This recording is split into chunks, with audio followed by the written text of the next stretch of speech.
嗨，大家好，我是那言，欢迎来到我们的科学表扬节目。没错啊，主播我又回来了，看见我啊，就意味着你又长大了。这长大了多少岁？大家说吧。过去这几周岁里边啊，科技圈发生了很多好人好事，让咱们赶紧来表扬一下。如果觉得主播说的好玩呢，可以把哈哈哈哈打在弹幕上啊。如果觉得主播还是在瞎编，可以把圆周率后数位打在弹幕上，咱们抓紧开始。当当了当，当啷当当当了当，当当了当，当当当当当当当了当，当了当当当当了当当当，当了当当了当当了当了当。开始之前啊，咱还得稍微说明一下啊，天天有人催更说主播你干啥去了？其实呢，原因很简单啊，老观众都了解，因为咱们这个频道啊是我个人的一个小号，咱们还有一个大号，它的名字叫科技美学。那个账号呢，经常会测试很多新的还没上市的数码产品。我呢是上班时间摸鱼，偷偷跑出来做了咱们这个节目频道。那咱们这个频道大家了解了，宗旨就是表扬好人好事，但是呢，很多厂商他可能不好意思，不愿意让咱们表扬。所以呢，确实就得罪了不少地球上的厂商。这做了100多期节目啊，厂商都得罪完了，我自己还感觉没啥问题呢，还挺高兴。结果我们商务经理又来找我了，说主播你不能再这样了，你没感觉到危机吗？我一回想，确实，大家回忆前一段时间有几款重磅产品啊，我们这边都没有测试机。其实也很好理解啊，厂商把测试机邮寄给你，结果你说人这儿不好那儿有问题，人家负责人压力也很大呀。所以呢，那段时间我们有好几期节目都是空档没有，就像点名全都有啊，就你没有，缺谁谁尴尬。我们商务经理跟我说，你这都得罪完了，咱咋整啊？我一想，确实，你这得罪了厂商，咱就没有办法第一时间做节目给大家呈现。那你没有了播放量，平台这边也不高兴啊，压力很大。你去吐槽产品，那用户他也不高兴。我刚买了产品，你说我这儿不好那儿不好，你啥意思啊？怀疑我的眼光？当然，肯定会有观众表示，那咱就不做那个内容呗，不收他的广告费。你只要播放量高，自然有其他的广告商来给你投广告。可问题是，咱这个播放量也不是很高，这100多期，平均每期也就是个30-40万，甚至就咱这个粉丝量也就这么几十万，就这点数据跟人家广告商都张不开嘴，再加上咱这个节目名吐槽。其实 B 站啊有很多不错的广告主，金主爸爸，什么电动牙刷、护颈枕、人体工学、按摩椅，可是他们一看咱们这节目都不敢来投广告。就连投放了无数 UP 主的某西西看到咱们节目都不敢来投放，你就说咱们这个节目威力有多大吧。所以呢，跟我们商务经理商量过之后啊，为了保住咱们主线内容啊，科技美学那边能够接到一些广告，所以呢就让我放假一段时间啊，休息休息，也是把我保护起来。要不然之前节目吐槽太狠，在很多平台啊根本就发不出去，播放量都是0或者是1啊，那1是我自己看的，还有一些呢根本就不易公开。所以啊，咱们这个节目呢，大家且看且珍惜。现在放假结束，咱们科学表扬继续。我们先来看 iPhone 的消息。iPhone 15上市啊，已经2个多月了，满分100分。对于它这次的表现，大家打一个分数。从 iPhone 15啊上市那一天起，就意味着为期1年的 iPhone 16预测开始了。下面咱们就抓紧来看一看 iPhone 16有什么变化。首先啊，这是 iPhone 15的外观，记住它的设计，前面灵动岛，背后斜向镜头。而接下来呢，就是外媒 MacRumors 带来的 iPhone 16的内部测试的报告。没错啊，你看到的这3个版型就是目前 iPhone 16所谓的内部测试信息。再看一看 iPhone 15的外观，它们之间有什么不同呢？显然就是镜头部分。iPhone 15斜向镜头， iPhone 16纵向镜头。假设这就是 iPhone 16的最终外观啊，满分100，大家打一个分数吧。另外，据报道呢，目前苹果还在测试2种镜头凸起的方案，一种呢是和目前 iPhone 一样的单镜头凸起啊，单个凸起；另外一种呢是没那么凸起啊，把2个合在一起来凸。如果你是库克的话，1、2这2个方案你会选择哪一个呢？来看一下侧边的设计啊，首先呢机身相差不大啊，和前代一样都是比较薄的，当然啊凸起呢还是有点多。除此之外呢是全系的功能按键，而且啊根据传说，苹果可能还会测试另外一种方案啊，就是加入电容拍照按键，也就是说在本代的功能按键的基础上啊，增加更多的点按功能。总结一下，目前爆料出的 iPhone 16的相关信息主要有3点。第一个，镜头部分的大改，从原来的斜向变成了纵向。第二个，新的电容式的侧边拍照按钮。第3点，没了。有很多同学留言表示说，这没有消息说一说高刷的事儿吗？来问大家一下，你觉得 iPhone 16上面能上高刷新率吗？能上打个1啊，不能上打一个2。关于这点啊，主播就得跟你分享一下经验了。记不记得苹果的高刷新率叫什么名字啊？没错啊，叫做 ProMotion。你猜它为什么叫 ProMotion 呢？我个人觉得啊，是不是这个意思代表着只有 iPhone 的 Pro 版本才能 Motion？另外看到这个 iPhone 16的设计啊，不禁让我想起了一位故人，大家可以把他的名字打在弹幕上。没错啊，就是我们的 Redmi K40。怎么样，是不是有一种似曾相识的感觉？之前还有同学吐槽啊，说苹果呀、iPhone 啊，它不照顾老用户。那现在咱们看一看 iPhone 16，谁说苹果不照顾老用户？只要 iPhone 16这么一出，那我原来的 iPhone 11、iPhone 12这些老用户啊，是不是一夜之间又变成了新机型？苹果它真的，我哭死。来看华为接下来的大动作。华为在汽车领域目前最成功的，当然就是问界品牌 M5、M7、M9。那大家觉得问界这个名字，这个品牌名字，满分100，你打几分呢？需要说明啊，目前呢，华为已经联合了更多的汽车厂商，共同出资成立新公司，而且接下来呢，会有更多以界为名称的汽车品牌会上市，包括已经发布的智界 S7 在内等等啊，一系列的车型。那如果你是余承东的话，接下来会给这些汽车起什么名字呢？都是以界为结尾的啊，大家可以打在弹幕上。那接下来咱们就一起来看一看商标局网站给出的信息，看一看华为申请了哪些关于界的商标。首先这边有邮界啊，这是华为在2023年5月份申请，接着揽界、鸿蒙界、铸界、知界、意界、象界，还有这么多界啊。这一个字啊，看得多了我都有点不认识了。怎么样，大家觉得哪一个界的名字最好听呢？不光如此啊，名字是一方面，车标同样很重要。目前呢，问界的车标是一个类似上下2个 A 字形的标志。华为近期还申请了其他的图形商标，咱们一起看一下。这一款 Ultimate Design 非凡大师，而且华为非常看重这个商标，已经申请了相关品类，其中包括12类汽车交通工具。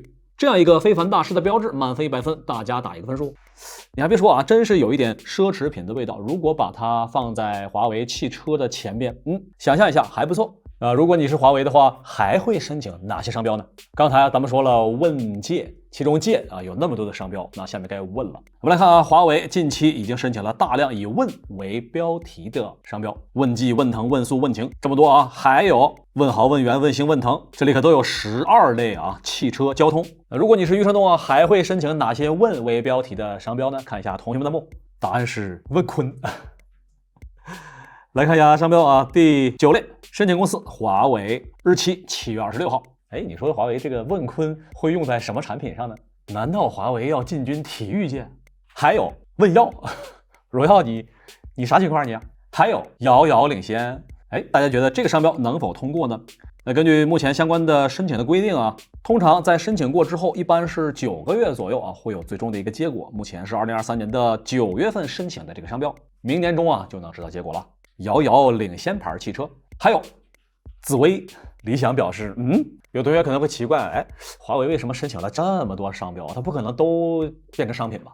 确实，实际上很多时候呢是为了保护某一个品类吧。而且呢，目前华为也有一些商标并不是那么的顺利比如说鸿蒙、智行，多家媒体报道呢，这个商标申请被驳回，以至于华为的发布会的名称都要改了。当然，华为在申请商标方面呢，也有一些非常成功的案例，比如 Vision Pro。目前该商标属于华为技术有限公司。有同学会奇怪，Vision Pro 不是苹果要发布的眼镜吗？确实苹果也申请了相关的商标，它是在2023年6月份申请的 Vision Pro。但是看华为早在3年前2020年就已经申请了相关的商标，所以我们现在就可以确定呢，苹果的这个 Vision Pro大概率是申请不下来的，除非呢是以这个苹果标志为主标志才有可能。华为这波商标申请的那真的是遥遥领先了没有任何调侃的意思。有同学说华为是不是申请了商标他们不做产品当然不是。看官方的宣传图片，这是华为早就上市的 Vision Pro 眼镜。那现在压力就给到了苹果公司了，你觉得苹果在咱们国内要卖这款 Vision Pro 眼镜的话，起一个什么新名字呢？大家可以打在弹幕上。大家觉得蔚来汽车设计的好看吗？蔚来的家族设计语言满分100分，看一下同学们弹幕你给他打多少分呢？之前我也身边有好几个蔚来的车主，和他们聊天的时候有好几个人有这样的小小的吐槽。他跟我说这蔚来哪儿都好就是这个江淮汽车老想把它抠了。来，同学们啊，如果你是未来的车主的话，会考虑抠车标吗？注意啊，这个不是咱们瞎编啊，很多厂商的用户啊都有类似的想法。你去任何一个网站去搜汽车抠标，都有大量的教程、经验教训分享，手把手教你换车标。不少网友调侃啊，以下这几个最好抠标，比如华晨宝马、奇瑞路虎、北京奔驰，甚至你看啊，北京奔驰这几个字儿，它是合在一块儿的。你要想单独抠啊，还挺费劲，想抠一半不行啊。这厂商想的多周到，厂商的意思就是，请你不要到处抠抠，买车就别抠抠。这我严肃提醒大家啊，不要轻易抠标，这可是违反规定的。但是啊，蔚来车主呢，近期迎来了一个新的消息，这是原来蔚来汽车的证件照。来看最新版的，最新版入网的证件照，官方的照片啊，这里边已经只剩下蔚来，没有江淮了。那如果是你的话，更喜欢原来的还是喜欢现在的呢？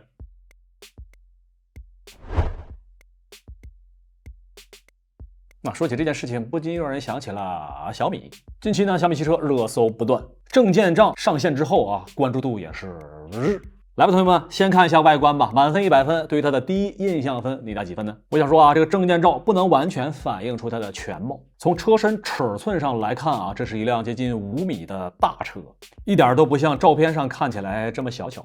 之前咱们聊到了蔚来，想要抠标，我们来看一看小米。看到了吗？在尾部的标志这里是北京小米，那咱又不用讳言了啊。假如说啊，你买了这个小米汽车的话，觉得这个标志怎么样啊？注意啊，北京小米这4个字儿，每个字都是分开的。我觉得这个设计呢还是挺好看的啊，我是不建议你抠的。看弹幕啊，刚才有很多同学表示这个车它很像那个谁的车尾巴，你觉得像吗？有同学问主播你觉得像不像？我可不知道，我哪知道啊？那不妨咱们找一找这个最近热门的软件，很多人手机里也是有的。我们点开懂车帝，在搜车上方这里有一个识别汽车，扫描啊就能识别出是什么车。保时捷911。我们再换一个软件，汽车之家，看一看会识别出什么。换一个角度再识别一下，海豹。果然啊，车型还未收录。另外呢，近期小米这一款无伪装的试制车也已经上路进行测试了。具体型号呢是这款速7，环形尾灯啊还是挺漂亮的，感觉这个实车啊相比较于证件照呢更有立体感。那这回咱们再识别一下 AMG GT， 怎么样？大家觉得识别的准不准？最近有各项消息透露显示呢，小米很有可能啊会在近期，也就是本月内就会有重大消息释出啊，有可能就是来一场发布会。期待小米汽车啊，加油！那最后咱们给小米汽车估一个价格吧，大家估一个起售价格。刚才说的是起售价啊，目前来看的话，大概啊是有3个配置。首先是 SU7， 然后呢还有 SU7 Pro 以及 SU7 Max。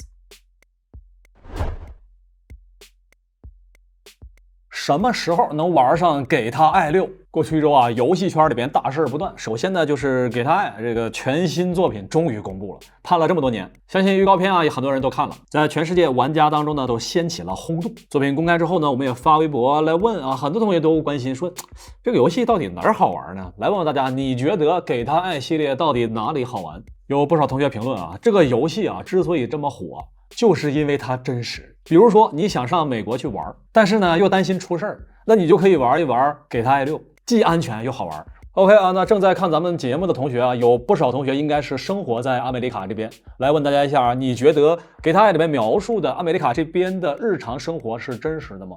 真实可以打个1，完全是虚构的打一个2，看一下同学们弹幕。这次预告片当中呢，有很多名场面啊，比如说游泳池里边的鳄鱼，超市里边进了一只鳄鱼在溜达，在车顶上跳舞的主播，和善的邻居阿姨，手持双锤要帮你修车。这些呢都是事实上啊，过去这些年发生在阿美利卡这个民风淳朴的真实事件，被2星呢给做到了游戏里面。简单说啊，在佛州你可以不劳动，你可以不干活，但是你不能没有活。在阿美利卡会整活才能活下去。看弹幕啊，大家分析啊，那看起来这个游戏之所以这么火，就是因为它足够的真实，足够的反映了人民群众的真实生活，所以它才火啊。大家觉得是不是呢？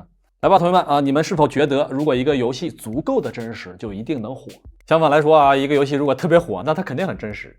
OK 啊，那这个事儿我就必须要反驳一下了啊，这肯定是不对。为什么呢？因为啊，有一些游戏就算它非常非常的火，它也不意味着就反映了我们的真实生活。比如这款游戏，这个游戏够火了吧？可以说 Steam 中文区最火的游戏都没有之一了。它真实吗？它真实个……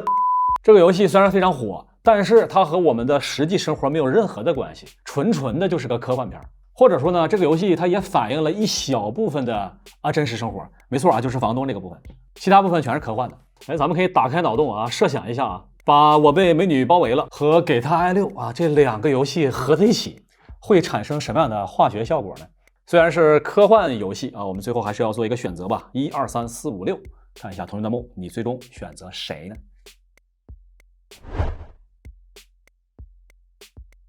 过去一周啊，最重磅的游戏圈的消息，当然就是 TGA 年度游戏大奖，年度最佳游戏啊，是否实至名归呢？来吧，正在看节目的同学啊，博德之门啊，玩过的同学打个1，没玩过打一个2，看一下同学们弹幕。先说明，游戏类型确实比较小众，但的确是精品啊，好玩是真的好玩。可能会有些同学说，我确实没听过，主播你能不能给我介绍一下？就算你没玩过这个游戏，但是之前各大媒体报道啊，在这个游戏里边，你可以和动物亲密互动，这个消息我不信你不知道。甚至当时还有名场面，就是你在游戏当中的时候啊，旁边围观的松鼠啊，吃的都吓掉了，你就知道这游戏多好玩了吧？总之呢，今年 TGA 年度游戏评选啊是神仙打架，但最终《博德之门3》获奖是实至名归。与此同时啊，也是几家欢乐几家愁。TGA 游戏大奖风光无限的同时，另外一个游戏业界的盛会 E3 正式宣布停办啊！注意啊，是以后再也不办了，永别了。已经办了20年的 E3 游戏大展就这么离我们而去啊！说实话，还是有一点点遗憾的。毕竟曾是全球游戏业界的风向标。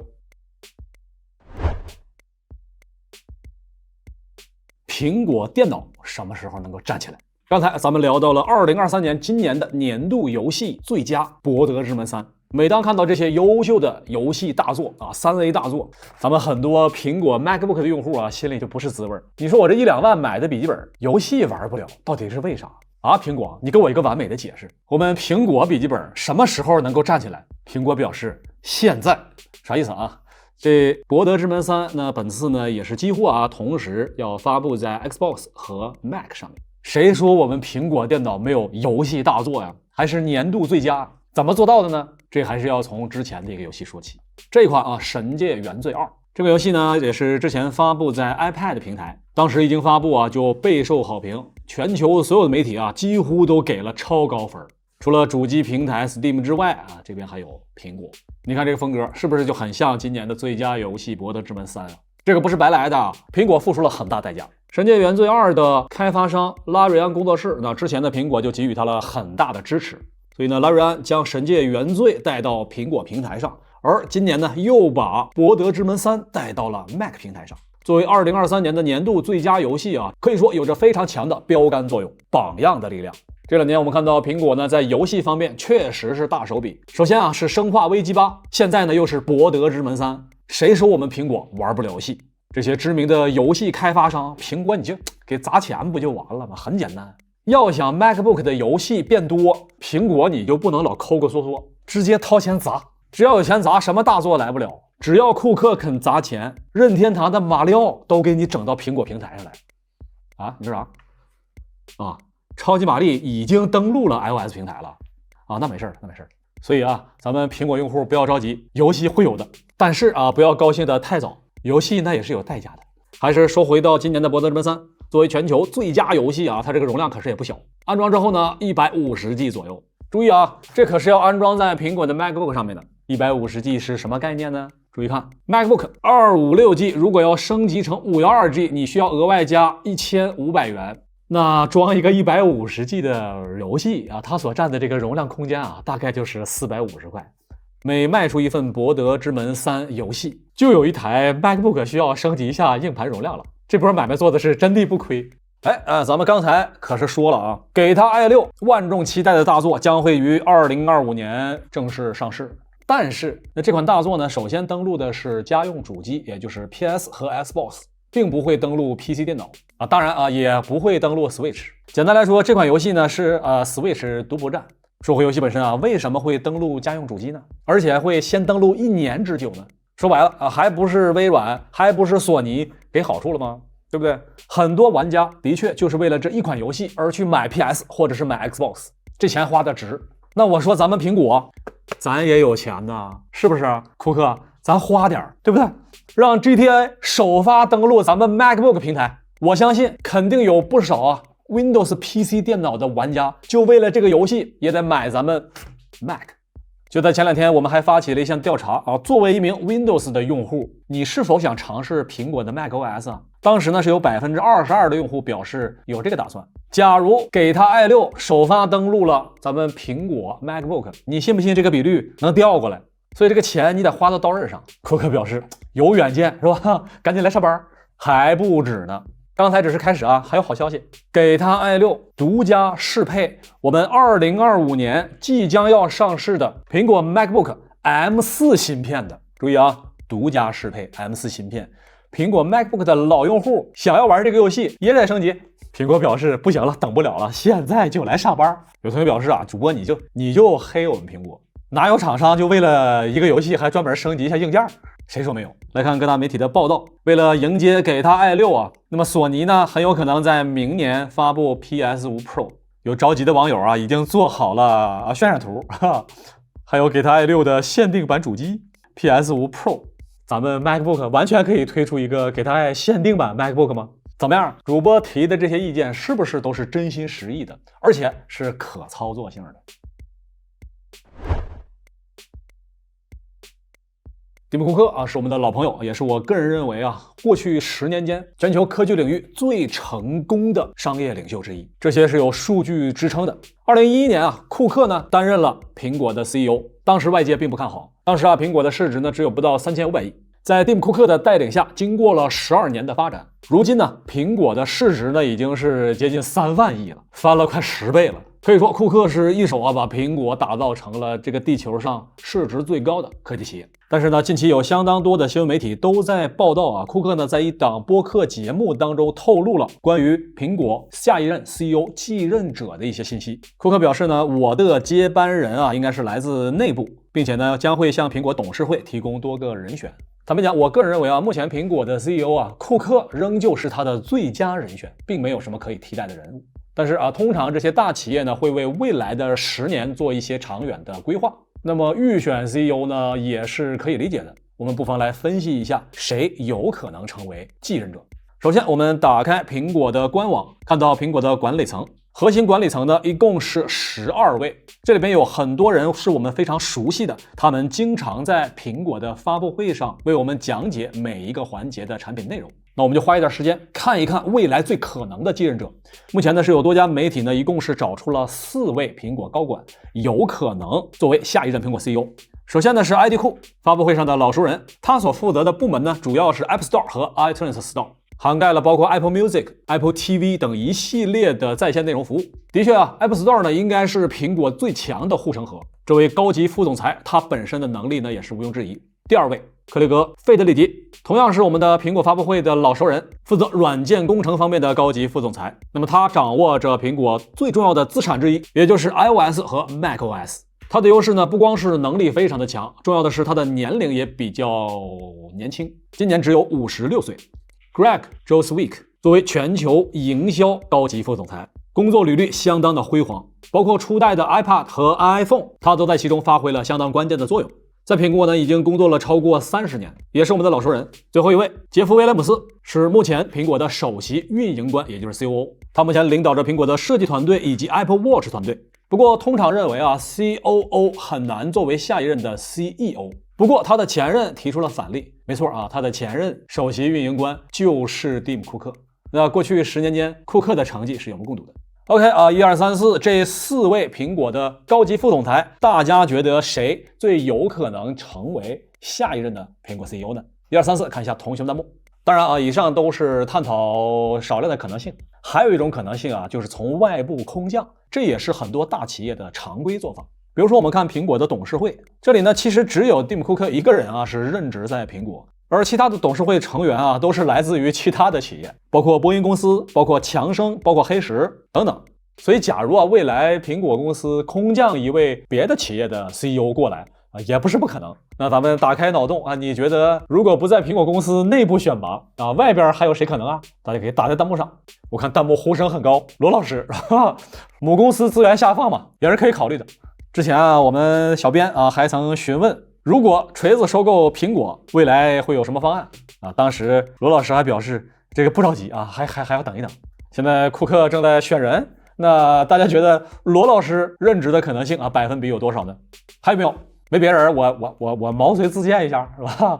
来自多元宇宙知名媒体科技美学男主播啊，过去这几年我们给苹果提出了多少有建设性的意见，是吧？有多家世界500强企业都抢着让主播去上班，我都没同意。但如果苹果发出邀请，我倒是可以考虑考虑。不是开玩笑啊，开玩笑啊，就是这么一说啊。其实呢，我仔细考量了一下，还真有一个人是非常可能的，但他不是罗老师，而是自然之母。还记得苹果 iPhone 发布会上面，自然之母震撼出场，天气好坏全凭我心情。当时他一出场，苹果整个董事会啊，所有的人，全体管理层那是一声都不敢吱，把苹果高管全震了。来吧，同学们，问大家一下，你觉得自然之母作为苹果的 CEO， 这个百分比有多少啊？好了啊，以上呢都是开玩笑，个人衷心希望蒂姆·库克带领苹果再创辉煌。本周科技圈的这些好人好事，大家觉得谁最值得表扬？别忘了赶紧关注一下我们，要不然下周啊你肯定就看不着我了。这里是科学表扬，我是那言，咱们下周尽量见面。祝大家都有强壮的身体，多赚 money， 天天都能休息，每天还有花不完的法定货币。感谢大家的点赞。哎，这是谁掉的硬币啊？给大佬们磕头了。下周别忘了还来玩啊！老板该开会了。哦，不对，老板该直播了。来了，吹什么玩意儿吹？来，都严肃点，给大家开个会啊！最近确实是比较忙，有些人这个上班他就不好好上，是不是？